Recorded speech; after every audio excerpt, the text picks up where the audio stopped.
Saturday afternoon, we had our Pop Warner game. I coached my son's Pop Warner team. We had some pizza after the game.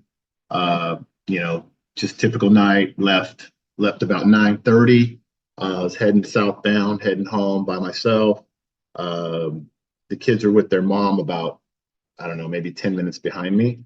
And I just see to my left, I just see a dust cloud where the median is on the freeway, between the southbound and northbound.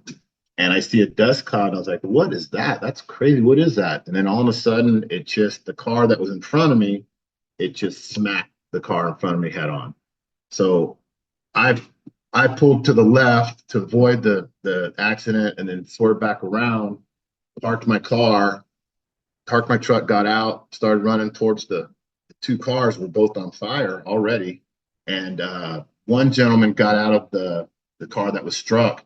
And so I said, hey, are you okay? And he was just kind of like out of it and just, kind of gives me a little wave. And then the small sports car was there, and no one had gotten out of that. So I just opened the front door, and a lot of black smoke comes out, and there's fire in the back seat. And I see a guy, I see his silhouette, and I just kind of feel at him, and I pull him. I said, Bud, we got to get out of here. This thing's gonna, it's torched. And I looked down as I'm pulling him out, and his leg was pretty damaged. It was broken and off. It was pretty bad. So I said, listen, it's gonna be a little painful, but we got to get out of here, man. And so I pulled him out. Another guy had shown up. I said, hey, can you come grab his legs, and I'm gonna grab his waist, but I'd move him about 20 yards out of here. So we did that, and then by the time I turn around, the car was just engulfed in flames. I mean, biggest, reddest flames, dark black smoke. And I had, as I was pulling him out, I kept asking him. I was like, is there anyone in the car? I was yelling in the car, is anyone in here? Is anyone in here? And there was no answer. He said that he didn't answer that there was anyone in there. He was just kind of in a daze, and so I pulled him out, and we waited on the ambulance, fire department, and all that, which were really quick. I was surprised that they got there that quick. And the fire or the police chief or whatever, he said that there was some people in there.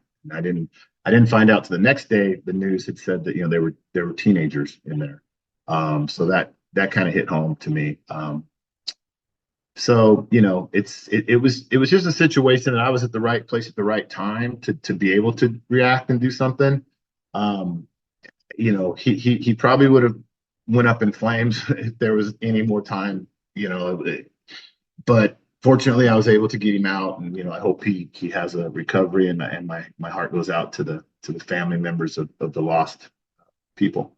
I got the information the next day that there was two kids, that there was another woman in there, that the other passenger or the other guy died on the other car. So the four deaths, I didn't even know. And at the time when I was pulling them out, I thought there was no casualty. There was just an injury, with him and the other guy. So it kind of hit, a little harder the next day.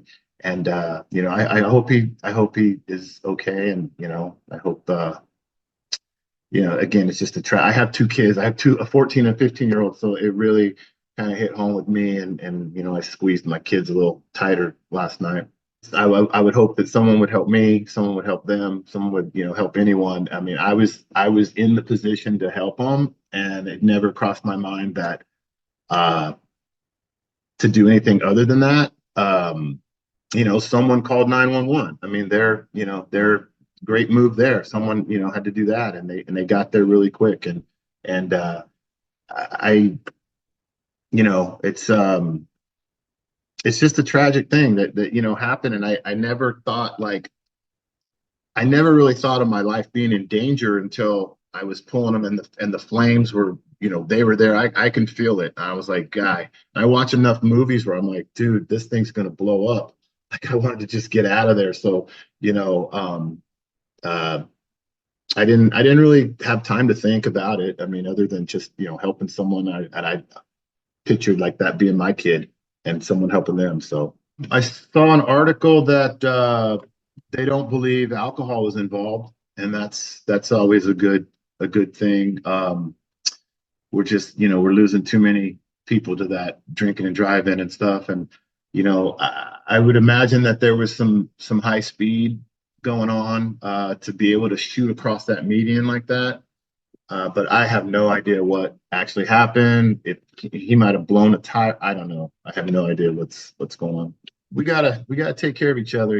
I mean, it's not like a heroic act. It's just a common decency act to help someone. I mean, the car's on fire, and let's see what you can do. So I don't look at it like I did anything that anyone else wouldn't have done.